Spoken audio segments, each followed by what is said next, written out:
কোটা আন্দোলনকারীদের complete shutdown, আর তার ফলাফল আজকে এই অবস্থা। সমস্ত দাবি মেনে নেওয়ার পরেও তাদের আর সে শাটডাউন শেষ হয় না। কী কারণে আমি বুঝি না। আমরা তো সম্পূর্ণ দাবি মেনে নিয়েছি, একটা মানলে আর একটা, আর একটা মানলে আর একটা, আর এর ফল আজকে জ্বালিয়ে পুরে সব একদিকে সরকার। আর আজকে কত মানুষ জীবন হারালো, কতগুলি মানুষ পঙ্গু হয়ে যাচ্ছে, কতগুলি মানুষ। এবং ঠিক এই 2001 সালে এরকম তাণ্ডব বিএনপি জামাত জোট চালিয়েছিল। আওয়ামী লীগের প্রায় 21,000 নেতা কর্মী হত্যা করে, কত মানুষ গুলি খেয়ে তাদের ঘর বাড়ি হাত পা কেটে দেওয়া, চোখ তুলে দেওয়া, মেয়েদের রেপ করা, এই তাণ্ডব ছিল। আবার 2013 সালে অগ্নিসন্ত্রাস, 13, 14, 15 আগুন জ্বালানো, সব যে গাড়ির ভিতরে, বাসের ভিতরে মানুষ, সেখানেও আগুন জ্বালানো। 23 সালে সেখানেও সেই তাণ্ডব।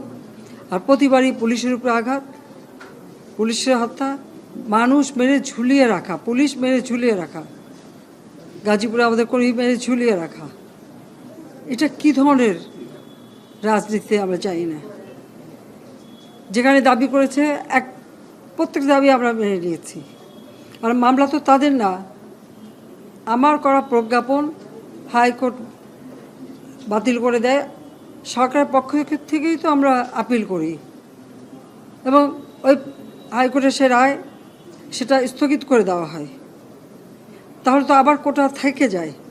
তাহলে আন্দোলনটা কিসের জন্য ছিল? একেবারে শাটডাউন করে সবাইকে তারপরে মারা। যে সমস্ত ঘটনা ঘটেছে আর যেভাবে মানুষগুলি ক্ষতিগ্রস্ত হয়েছে, আর যারা মারা গেছে আমি তাদের আত্মার মাগফিরাত কামনা করি। আর যারা এখন আহত তাদের সকলের চিকিৎসা সুষ্ঠুভাবে হচ্ছে। আমি আমাদের ডাক্তার, নার্স বা কর্মচারী সকলকে আমি আন্তরিক ধন্যবাদ জানাচ্ছি যে তারা দিন রাত অক্লান্ত পরিশ্রম করেছেন। এবং আমাদের স্বাস্থ্য মন্ত্রণালয় থেকে মন্ত্রী, প্রতিমন্ত্রী সহ আমাদের সকলে বারবার এদের দেখে গেছে এবং যা যা লাগে করে দিচ্ছে। আজকে চিকিৎসার জন্য যা যা লাগবে আমরা করে দিচ্ছি। আর যারা পা হারিয়েছে বা হাত হারিয়েছে, আমরা কৃত্রিম পায়ের ব্যবস্থা করে দেব, যাতে তারা আবার সুস্থ মানুষের মতো চলতে পারে, নিজের কাজ করতে পারে। এবং এর মধ্যে একজন আবার প্রতিবন্ধীও, কাজে তার মা যাতে ভালোভাবে চলতে পারে। প্রতিবন্ধী অবশ্য আমরা ভাতাও দিচ্ছি, কিন্তু তাকে আরও ব্যবস্থা করে দেব, আমাদের যতটুকু সাধ্য করে দেব। কিন্তু আমার দেশবাসীর কাছে আমি বিচার চাই। কি অপরাধটা কি করেছি যে এইভাবে, যেখানে আমি মানুষের ভাগ্য পরিবর্তনের কাজ করে যাচ্ছি, মানুষের জীবন মান উন্নয়ন করেছি। আজকে বাংলাদেশ সেই 2008-এর বাংলাদেশ আর 2024-এর বাংলাদেশ তো এক না। বাংলাদেশের মানুষের জীবন মান তো উন্নত হয়েছে। আমাদের অর্থনীতি আজকে কত কত উপরে উঠে গিয়েছিল, এবং এটা মনে হলো যে এটা আর কিছু না। এটা আমাদের অর্থনীতিকে সম্পূর্ণ পঙ্গু করে দিয়ে বাংলাদেশকে আবার ভিক্ষুকের জাতি করে দেওয়া, এটাই বোধহয় এদের পিছনে ষড়যন্ত্র। সেটাই হচ্ছে সবথেকে দুঃখজনক, যে দিন রাত অক্লান্ত পরিশ্রম করে বাংলাদেশটাকে যখন একটা জায়গায় নিয়ে আসলাম, আজকে সেখানে দেখি এই একদিকে জ্বালাও পোড়াও সব কিছু। ঠিক যে প্রতিষ্ঠানগুলি মানুষের সেবা দেয়, আজকে মেট্রো রেলে চড়ে মানুষ কত অল্প সময়ের মধ্যে সময় বাঁচিয়ে কর্মস্থলে পৌঁছাতে পারতো, আবার ফিরতে পারতো। সেখানে ছাত্ররা, চাকরিজীবী, সাধারণ মানুষ সবাই তো যেতে পারতো। সেই স্টেশনগুলি পুড়িয়ে এখন ট্রাফিক জ্যাম, মানুষের কষ্ট। আমি তো কষ্ট লাঘব করেছি, কিন্তু যারা এইভাবে আগুন দিয়ে পুড়িয়ে মানুষের সে কষ্টে আবার ফেলে দিল, তাদের বিচার দেশের মানুষকেই করতে হবে। আমি খালি সকলের সহযোগিতা চাই। আর এইভাবে মায়ের কোল খালি হোক এটা আমি চাই না, কারণ আমি তো বাবা মা সব হারিয়েছি। আমি তো জানি হারাবার ব্যথা কত কষ্ট, কিন্তু সেই কষ্ট বুকে নিয়েই তো ফিরে আসছি এদেশের মানুষের জন্য। এখানে আমার তো কোনো চাওয়া পাওয়া নেই। আমি তো আমাদের ছেলে মেয়ের জন্য কিছু করিনি, শুধু তাদের লেখাপড়া, নিজেরাই চাকরি করছে, নিজেরাই পড়েছে।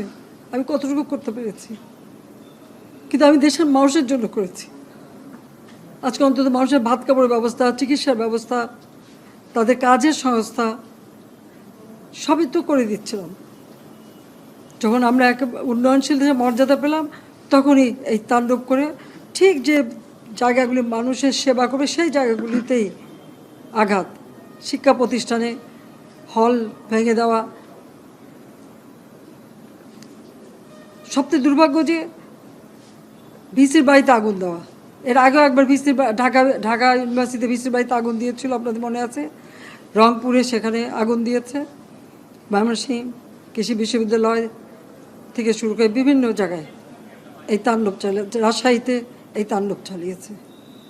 বিশ্ববিদ্যালয়গুলিতে সেশন জট ছিল, আমি সরকার আসার পর থেকে কোনো সেশন জট নাই। লেখাপড়ার মান উন্নত করা, যাতে এখান থেকে পড়ে আবার বিদেশেও পড়তে হবে, সেই ব্যবস্থাও করে দিয়েছি। কিন্তু তারপরেও কোটা সংস্কার আন্দোলন, কোটা তো আমি বাতিলই করে দিয়েছি। আমি আহ্বান করেছিলাম যে একটু ধৈর্য ধরো, হাইকোর্টে শুনানি হবে, হাইকোর্ট যে রায় দেয়। না, তারপরেও এই আন্দোলন হবে। আজকে এই যে এতগুলি মানুষের জীবনের ক্ষতি হলো, এতগুলি পরিবার ক্ষতি হলো, এর দায় দায়িত্ব কাদের? আমি দেশবাসীর কাছে সেই আহ্বান জানাবো যে এই ধরনের ধ্বংসযজ্ঞের জন্য এই দেশকে নিয়ে আর কেউ চালাতে না পারে। আমি সকলে সাহায্য চাই, আর আমি চাই না এভাবে মায়ের কোল খালি হোক আর এভাবে মানুষ অসহায় হয়ে পড়ুক। এই হাসপাতালটাই তো আজকে আপনারা দেখেন কত সুন্দরভাবে করে দিয়েছি। কিছু নেই হাসপাতালে, একটা লিফটও ছিল না আমি যখন সরকারে আসি। আর সেই এই হাসপাতালও আমার আব্বা স্বাধীনতার পর জাতির পিতা বঙ্গবন্ধু শেখ মুজিবই করে দিয়েছিলেন। আমি সেটা উন্নতি করেছি বলেই তো আজকে চিকিৎসা দিতে পারছি, নইলে এত রোগীর চিকিৎসা দেওয়া কোনোদিন সম্ভব হতো না। তো আমার কি এটাই অপরাধ যে আমি মানুষের জীবন মান উন্নত করার জন্য কাজ করেছি, আর সেই জায়গাগুলিকে হামলা করতে হবে? কোভিড-19-এর সময় যেখানে আমরা সব থেকে ভালোভাবে মানুষের চিকিৎসা দিতে পেরেছি, সেই কোভিড হাসপাতাল সেখানেও আগুন দিয়েছে। এটা কি ধরনের খেলা?